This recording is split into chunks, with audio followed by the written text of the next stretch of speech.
Hello friends, Shri Hari રસોઈમાં તમારું સ્વાગત છે। આજે આપણે બનાવીશું અળવીના પાનમાંથી ઢોકળા। આ ઢોકળા ખાવામાં ખૂબ જ સારા એવા બને છે અને ખૂબ જ સોફ્ટ એવા પણ બને છે। અને જો તમે પહેલી વાર બનાવતા હશો તો પણ પરફેક્ટ એવા બનશે અને તમે પાત્રાને પણ ભૂલી જશો એટલા ટેસ્ટી એવા બને છે અને ઝટપટ બનીને તૈયાર પણ થઈ જશે। તો ચાલો બનાવીએ।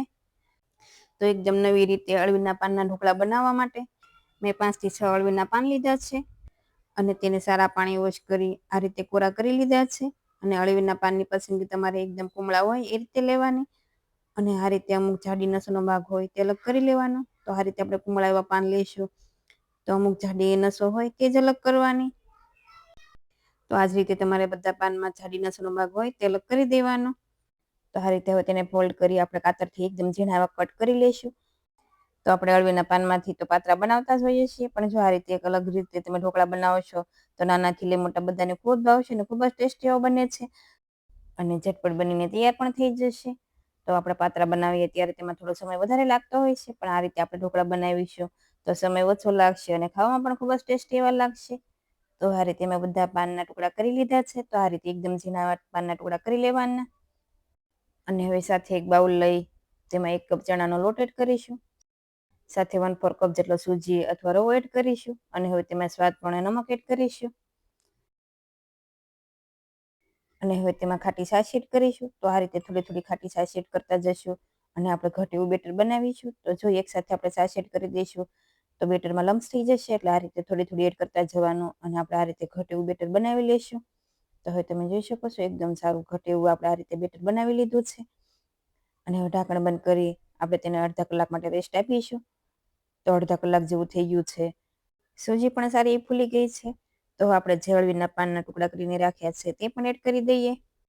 તો હવે તેમાં આદુ મરચાં ક્રશ કરેલા એડ કરીશું। તો 1 ઇંચ જેટલો આદુનો ટુકડો અને 1 લીલા મરચાંને આ રીતે ક્રશ કરી લીધા છે તે એડ કરીશું, પણ મરચાં તમારે તીખા જોઈએ એ પ્રમાણે એડ કરવાના।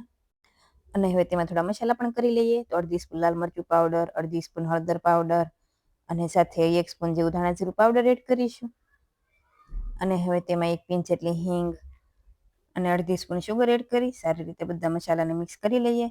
તો અહીં આપણે ઇન્સ્ટન્ટ ઢોકળા બનાવીએ છીએ એટલે ખાટી છાશ એડ કરી છે, પણ જો ખાટી છાશ ના હોય તો તમારે એમાં લીંબુ એડ કરી દેવાનું। તો અત્યારે આપણે અડધું લીંબુ તો એડ કરીશું, પણ જો ખાટી છાશ ઓછી હોય તો 1 લીંબુનો રસ એડ કરી દેવાનો અને હવે તેમાં 1 સ્પૂન જેવું તેલ એડ કરી બેટરને સારી રીતે મિક્સ કરી લઈએ અને બેટર આ રીતે એકદમ ઘટ એવું જેવું આપણે ઢોકળાનું રાખતા હોય એ જ રીતે રાખવાનું છે અને હવે તેમાં અડધી સ્પૂનથી થોડો ઓછો ખાવાનો સોડા એડ કરીશું અને હવે તેના ઉપર અડધા લીંબુનો રસ પણ એડ કરી દઈએ।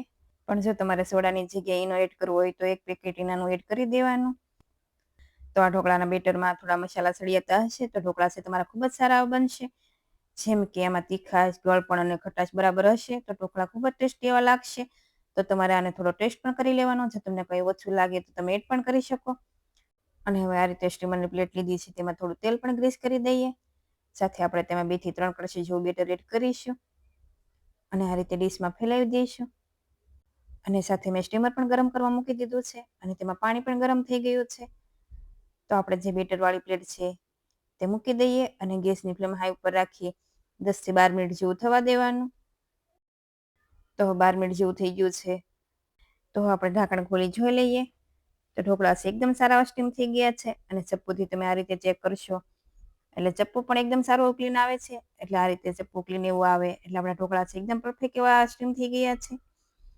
તો ઢોકળાની પ્લેટ બહાર લઈ તેને આપણે થોડી વાર માટે ઠંડી થવા દઈશું। થોડી એવી ઠંડી થાય એટલે આપણે તેને આ રીતે નાના કે તમારા જેવા ટુકડા કરવા હોય એ રીતે તમે ટુકડા કરી શકો છો અને આ ઢોકળાને વધારે ટેસ્ટી બનાવવા આપણે તેનો વઘાર પણ કરીશું, એટલે તમારે જો નાના ટુકડા કરવા હોય તો પણ તમે કરી શકો અને આ ઢોકળાને તમારે વઘાર કર્યા વગર ખાવા હોય તો પણ તમે ખાઈ શકો, તો પણ ખૂબ જ સારા એવા લાગે છે। પણ આપણે જો વઘાર કરીને થોડી વાર માટે સાતળશું એટલે ઢોકળા છે તેનો સ્વાદ છે 2 ગણો થઈ જશે, એટલા માટે આપણે તેનો વઘાર કરીશું અને હવે તમને બતાવું ઢોકળા એકદમ સારા સોફ્ટ એવા બન્યા છે અને એકદમ જાળીદાર અને એકદમ રૂ જેવા પોચા ઢોકળા પણ બનીને તૈયાર છે અને આપણે તેનો વઘાર પણ કરવાનો છે। તો હવે પેનમાં 2 મોટી સ્પૂન તેલ એડ કરીશું, તેલ ગરમ થાય એટલે તેમાં અડધી સ્પૂન રાઈ એડ કરીશું અને હવે રાઈ આ રીતે તતડવા લાગે એટલે તેમાં 1 પિંચ જેટલી હિંગ એડ કરીશું અને હવે તેમાં એક લીલા મરચાના ટુકડા અને 8 થી 10 મીઠા લીમડાના પાન લીધા છે તે એડ કરી 1 મિનિટ જેવું સાતળશું. અને આ રીતે 1 મિનિટ જેવું સતળાઈ જાય એટલે આપણે તેમાં 2 મોટી સ્પૂન જેવા સફેદ તલ એડ કરીશું. તો તલ એડ કરવાથી ઢોકળાનો સ્વાદ છે ખૂબ જ સારો લાગે છે. અને હવે તેને પણ 1 થી 2 મિનિટ જેવું સાતળશું. જો તલ આપણે પહેલા એડ કરીશું તો ચારે બાજુ ફેલાઈ જશે એટલે મરચાં અને મીઠા લીમડાના પાન એડ કરીને જ આપણે તલ એડ કરીશું. અને સાથે આપણે જે ઢોકળાના ટુકડા કરીને રાખ્યા તે પણ એડ કરી દઈએ. અને ગેસની ફ્લેમ સ્લો ઉપર આપણે 4 થી 5 મિનિટ જેવું સારી રીતે સાતળશું એટલે મસાલા છે પણ સારા એવા મિક્સ થઈ જશે અને ઢોકળા પણ સારા એવા થોડા ક્રિસ્પી એવા થઈ જશે.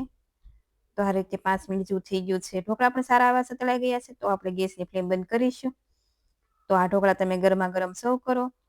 તમે આ ઢોકળાને ટોમેટો કેચઅપ કે ગ્રીન ચટણી સાથે કે સા સાથે પણ સર્વ કરી શકો છો. અને આ ઢોકળા એટલા ખાવામાં ટેસ્ટી છે ના પૂછો વાત. જો તમે પહેલી વાર બનાવતા હશો તો પણ પરફેક્ટ એવા બનશે અને નાનાથી લઈ મોટા બધાને ખૂબ જ ભાવશે. તો તમને આ રેસીપી કેવી લાગી તે મને કમેન્ટમાં કહેજો. અને જો રેસીપી ગમતી હોય તો વિડીયોને લાઇક કરજો, શેર કરજો અને મારી ચેનલને સબસ્ક્રાઈબ કરજો. અને આવી નવી રેસીપી જોવા માટે બેલ આઇકન પ્રેસ કરજો. Thank you for watching.